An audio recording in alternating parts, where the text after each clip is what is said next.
And welcome to my YouTube channel.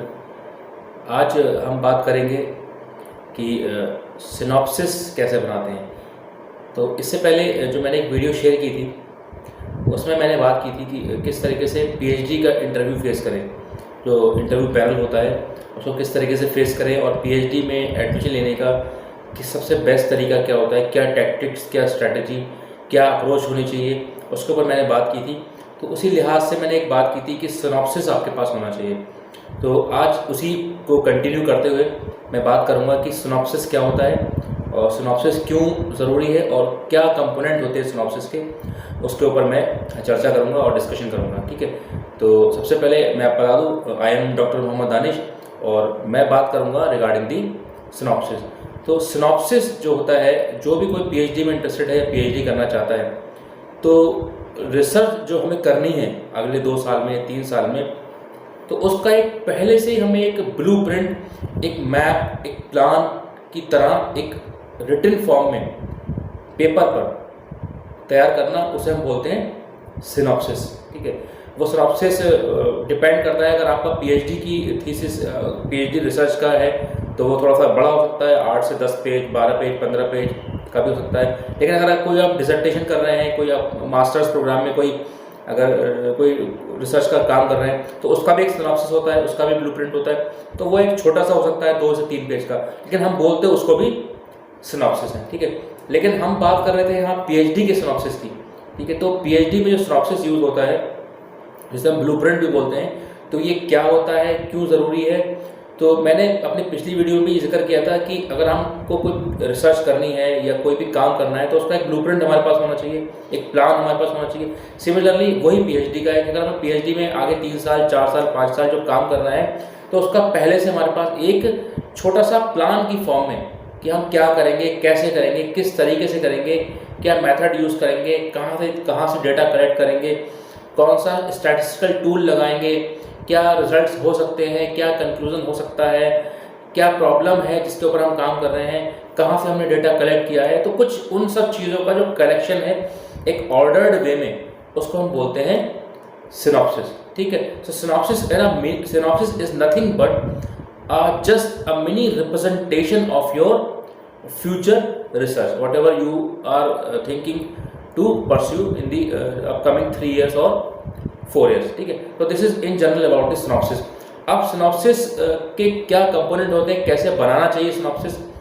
तो synopsis बनाने से पहले मैं आपको बता दूं, आप लोगों को थोड़ा सा होमवर्क करना होगा। होमवर्क इन द सेंस कि जिस भी एरिया पे आप चाह रहे हैं कि हमें काम करना है या पीएचडी करनी है, किसी भी फील्ड के हों, तो उस एरिया पे थोड़ा सा लिटरेचर या जिसे कहते हैं मटीरियल पढ़ना स्टार्ट कीजिए। अब लिटरेचर क्या होता है आप कहेंगे, लिटरेचर से मतलब ये है कि जो पहले से रिसर्चेस हो चुकी हैं, ठीक है, जो आपके टॉपिक से या आपके एरिया से रिलेटेड कुछ रिसर्चेस हो चुकी हैं, उसको ढूंढने की कोशिश करिए। आप जाइए गूगल पर सर्च करिए या कोई भी डेटाबेस है रिसर्च का, वहाँ से सर्च करिए, और सर्च करने के बाद कुछ 8 से 10 रिसर्च पेपर्स निकालिए जो रिलेवेंट हों आपके एरिया से मिलते जुलते। तो आप जब उनसे निकालेंगे रिसर्च पेपर्स, या कोई थीसिस वगैरह हो, आपको 1-2 थीसिस मिल जाए पीएचडी की किसी की, या कोई डिसर्टेशन मिल जाए, किसी ने किया हो अच्छा डिसर्टेशन, तो वो भी एक तरीके का आपके लिए सोर्स ऑफ इंफॉर्मेशन हो सकता है। तो रिसर्च पेपर्स से, पुरानी किसी की थीसिस से या डिसर्टेशन से आप क्या करेंगे, या बुक्स से आप कुछ अपने टॉपिक से मिलती जुलती इन्फॉर्मेशन निकालेंगे, कुछ कि क्या क्या रिसर्चेस हुई हैं, क्या क्या उसके आउटकम्स थे, क्या समरी थी, तो कुछ उसके बारे में कलेक्ट करने की कोशिश करेंगे। उसे हम बोलते हैं लिटरेचर रिव्यू। रिव्यू करना मतलब किए हुए काम को दोबारा से देखना, और लिटरेचर मतलब आपका कोई भी किसी और का किया हुआ काम या कोई बुक या कोई रिसर्च, उसको आपने रिव्यू किया, that is called literature review. तो लिटरेचर रिव्यू करने का मकसद क्यों होता है, हम ये देखते हैं कि हमारे मिलते जुलते टॉपिक पे और लोगों ने कैसे रिसर्च की है, क्या रिसर्च की, कैसे की, क्या आउटकम आए। उससे हमें क्या पता चलेगा, उससे हमें पता चलेगा कि कौन कौन से वेरिएबल्स के ऊपर, कौन कौन से डायमेंशंस के ऊपर हमें काम करना है। किस एक आपका जो माइंड है, जो आपके माइंड में बहुत सारे क्वेश्चंस होते हैं, कंफ्यूजन होता है, तो वो काफ़ी हद तक लिटरेचर रिव्यू की मदद से क्लियर हो जाता है। तो जनरली यही कहा जाता है पीएचडी में कि लिटरेचर रिव्यू जिसने ढंग से कर लिया तो उसका मतलब उसने अपनी 50% पीएचडी कर ली, क्योंकि लिटरेचर से ही आपके वेरिएबल्स निकल के आते हैं, आप गैप्स निकल के आते हैं कि आप किस पे काम करोगे, किन किन एरियाज पे ऑलरेडी रिसर्चेस हो चुकी हैं, किन एरियाज पे रिसर्चेस होना बाकी हैं, तो उन पे आप रिसर्च करोगे। ठीक है, तो ये हुआ लिटरेचर रिव्यू। तो अब लिटरेचर रिव्यू लिखते कैसे, मैंने बताया कि आप उनके समरी देखो, उन रिसर्च पेपर्स की समरी देखो कैसे किया है, तो उसको एक ऑर्डर्ड वे में, यानी कि सबसे पुरानी रिसर्च, उसके बाद उसके लेटेस्ट, अब तक टिल डेट तक जो रिसर्चेस हुई हैं उनको कलेक्ट करने की कोशिश करो। लेकिन सिनॉप्सिस में हम क्या करते हैं, सिनॉप्सिस में हम बहुत ज़्यादा लिटरेचर रिव्यू नहीं करते हैं। मैंने जैसे कि बताया 8 से 10 पेपर आपने निकाल लिए और उनसे कुछ रिसर्च निकालने की कोशिश करी, तो 2 से 3 पेज 4 पेज में आप अपना लिटरेचर रिव्यू सिनॉप्सिस के लिए लिख सकते हैं, जिसको लेके आप कहीं पीएचडी में एडमिशन लेने के लिए जाएंगे। तो ये तो हो गया लिटरेचर रिव्यू की बात। अब लिटरेचर रिव्यू के बाद आता है आपका कि आपने क्या प्रॉब्लम फाइंड आउट की, कि आप किस प्रॉब्लम के ऊपर काम करना चाहते हैं। तो क्योंकि कोई भी रिसर्च होती है या तो वो नीड बेस्ड होती है या प्रॉब्लम बेस्ड होती है, या तो आप किसी प्रॉब्लम को एड्रेस करके कुछ रिसर्च करना चाहते हो, या कोई नीड है उसको फुलफिल करने के लिए, अनहिडन नीड है, या कुछ भी इस तरीके की हिडन नीड है, या कोई बिहेवियर किसी का देखना चाहते हो। तो इस तरीके से या तो आप नीड आइडेंटिफाई करने के लिए या कोई किसी प्रॉब्लम को एड्रेस करने के लिए कोई रिसर्च करते हो। तो आपको ये देखना पड़ेगा कि प्रॉब्लम ऑफ द रिसर्च क्या है।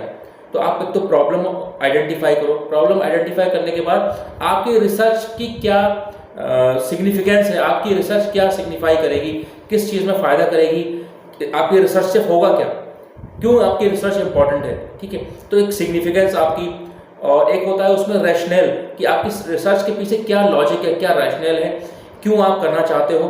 ठीक है, तो ये कुछ चीज़ें हो गई। आपका पहला लिटरेचर रिव्यू, प्रॉब्लम को आपने आइडेंटिफाई कर लिया। प्रॉब्लम आइडेंटिफाई करने के बाद आपने कुछ उसमें से रिसर्च क्वेश्चंस निकाले कि ये रिसर्च क्वेश्चंस हैं, और उन रिसर्च क्वेश्चंस के आपने कुछ रिसर्च ऑब्जेक्टिव्स बनाए, आप उनके ऊपर कुछ ऑब्जेक्टिव्स बनाएंगे। तो एक फ्लो चलता है, सबसे पहले लिटरेचर रिव्यू, देन आपने प्रॉब्लम आइडेंटिफाई की, देन आपने रिसर्च क्वेश्चंस के बाद आपके रिसर्च ऑब्जेक्टिव्स। ठीक है, अगर उन पे हाइपोथेसिस बना सकते हैं तो ठीक है, नहीं तो आप हाइपोथेसिस बनाने की जरूरत नहीं, वो आप फर्दर जब आप पीएचडी करेंगे तब आप उसमें बना सकते हैं। तो आपका ये हो गया रिसर्च ऑब्जेक्टिव्स। रिसर्च ऑब्जेक्टिव्स के बाद फिर आप लिखेंगे अपना रिसर्च मेथोडोलॉजी। तो रिसर्च मेथोडोलॉजी क्या होता है कि जो भी आप मेथड्स यूज करेंगे अपनी रिसर्च करने में, तो आपको पहले से बताना होगा कि मैं प्राइमरी डेटा से करूंगा या सेकेंडरी डेटा से रिसर्च करूंगा, मैं कौन सा रिसर्च डिजाइन यूज करूंगा, एक्सप्लोरेटरी रिसर्च डिजाइन यूज करूंगा या डिस्क्रिप्टिव रिसर्च डिजाइन यूज करूंगा या कोई एक्सपेरिमेंटल रिसर्च डिजाइन यूज करूंगा। तो रिसर्च डिजाइन भी आपको बताना होगा। आपकी रिसर्च क्वालिटेटिव होगी या क्वांटिटेटिव होगी, ये इंटरव्यू बेस्ड होगी या क्वेश्चनेयर के बेस पे होगी। ठीक है, ये आपको उसमें बताना होगा। आप क्वेश्चनेयर की मदद से करेंगे या सर्वे फॉर्म की मदद से करेंगे, ऑनलाइन सर्वे करेंगे या ऑफलाइन करेंगे। ठीक है, कौन सा स्केल आप यूज करेंगे। ठीक है, वो सारी आपको चीजें उसमें मेथोडोलॉजी में बतानी होगी। आपकी ऑडियंस कौन सी है, टारगेट ऑडियंस कौन सी है, पॉपुलेशन ऑफ इंटरेस्ट क्या है, सैम्पलिंग कौन सी यूज करेंगे। ठीक है, किस तरीके की सैम्पलिंग होगी, प्रोबेबिलिटी सैम्पलिंग होगी या नॉन प्रोबेबिलिटी सैम्पलिंग होगी। ठीक है, तो ये सारी चीजें आपको इन जनरल बहुत ब्रीफ में रिसर्च मेथोडोलॉजी के सेक्शन में आपको दिखानी है। जरूरी नहीं कि जो भी आप लिख रहे हो वो सब कुछ सही हो, लेकिन कहीं ना कहीं कुछ लॉजिक होना चाहिए, जिससे कि आप कल को इंटरव्यू के पैनल में आप जाओ, इंटरव्यू फेस करो तो आप डिफेंड कर सको। वो बात अलग है, बाद में इसमें सारा कुछ चेंज कर दिया जाएगा, आपके पूरी जो भी सिनॉप्सिस है पूरी चेंज करके एक नई बना दी जाएगी। लेकिन वो ये देखना चाहते हैं कि आपको क्या रिसर्च की समझ है, क्या आपको थोड़ा सा आइडिया है। ठीक है, वो ये देखना चाहते हैं। बाकी तो फिर वो आपको इतने प्रोफेसर हैं वो आपको पॉलिश करके चमका देंगे, अच्छे से बता देंगे, लेकिन थोड़ा सा आपको खुद होमवर्क करना पड़ेगा, क्योंकि और कोर्सेज में और पीएचडी में फर्क होता है। पीएचडी करने से पहले थोड़ा सा होमवर्क करना बहुत जरूरी है। तो ये रिसर्च मेथोडोलॉजी की मैंने बात बताई कि ये चीज़ें रिसर्च मेथोडोलॉजी में आती हैं। थोड़ा सा इसको पढ़ने की कोशिश करिए कि क्या क्या रिसर्च मेथोडोलॉजी में आता है, क्या क्या कंपोनेंट होते हैं, और जो सिनॉप्सिस ऑलरेडी बने हुए हैं उन्हें सर्च करिए कि सिनॉप्सिस कैसे बने हुए होते हैं। कुछ सैंपल सिनॉप्सिस है वो देखिए, अगर मुझे कोई मिलेगा तो मैं डिस्क्रिप्शन बॉक्स में उसके लिंक्स डाल दूंगा जिससे कि आपको बेनिफिट हो। अगर आपको कोई डाउट हो तो वो मुझसे आप कमेंट बॉक्स में करके पूछ सकते हैं कि हम कैसे बनाएं, किस तरीके से बनाएं। ठीक है, तो ये तो बात हो गया आपका रिसर्च मेथोडोलॉजी तक का। ठीक है, हालांकि वीडियो काफ़ी लंबी होने वाली है, इसलिए मैं इसको यहीं थोड़ा सा स्टॉप करूंगा और इसका जो सेकंड पार्ट है वो ज़रूर देखिएगा। मैं रिसर्च मेथोडोलॉजी तक इसको रोक रहा हूँ, उसके बाद के सिनॉप्सिस के पार्ट में क्या होगा, that I will continue in the second part of this synopsis. तो आज तक के लिए इतना ही कि इसमें आपको क्या करना है, लिटरेचर रिव्यू करना है, research problem identify literature review करना है, उसके बाद इसकी रिसर्च की सिग्निफिकेंस, इसका रैशनल, आपके रिसर्च क्वेश्चंस, रिसर्च ऑब्जेक्टिव्स, ठीक है, उसके बाद आपकी रिसर्च मेथोडोलॉजी, यहां तक का पार्ट आपको कवर करना है। उसके बाद मैं सेकंड पार्ट में बताऊंगा।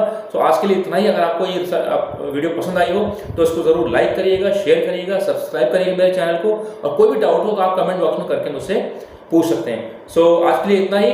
Thank you very much, thanks for watching.